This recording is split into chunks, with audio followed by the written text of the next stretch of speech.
The streets were silent. Smoke from burning pyres hung thick in the air.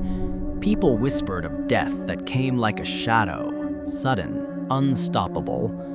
But while the world burned with plague, the question remained, what did the living eat? What did hunger look like when death stalked every home? In 1347, the Black Death arrived in Europe. Entire cities emptied, markets abandoned. Bread was scarce, grain prices skyrocketed. People ate what little they could find, often rotting vegetables, moldy grains, even rats. In some towns, villagers boiled herbs and roots to make a meager soup. Fleas and rodents tainted the food, and famine often spread faster than the plague itself. Archaeological evidence shows bones of animals not normally eaten, dogs, cats, even horses, in the trash heaps of plague cities. In desperation, people turned to substitutes. Mushrooms, sometimes toxic, were eaten because they looked like food. Fermented grains that had begun to rot were boiled into porridge. The elderly and the sick were fed watery soups of whatever could be mashed or chewed. Records describe villagers eating acorns, tree bark, and, in some extreme cases, leaves of unknown plants, unaware many were poisonous. Families hid themselves indoors, terrified of the neighbors. Food became both salvation and threat.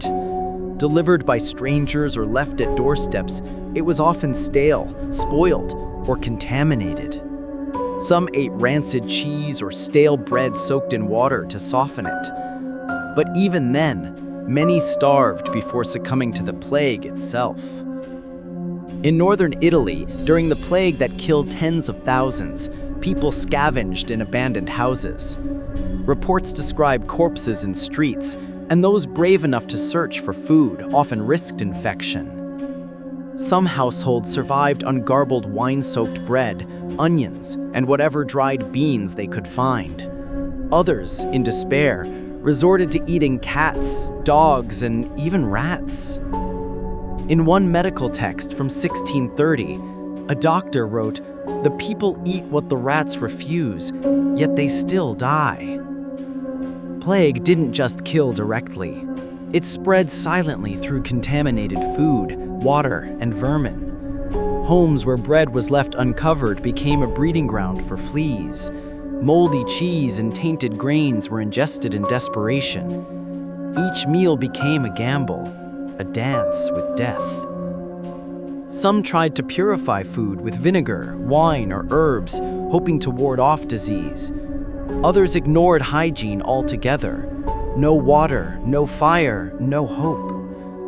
In China, during the 14th century plague, noodles were boiled longer and herbal infusions were added in hopes of protection.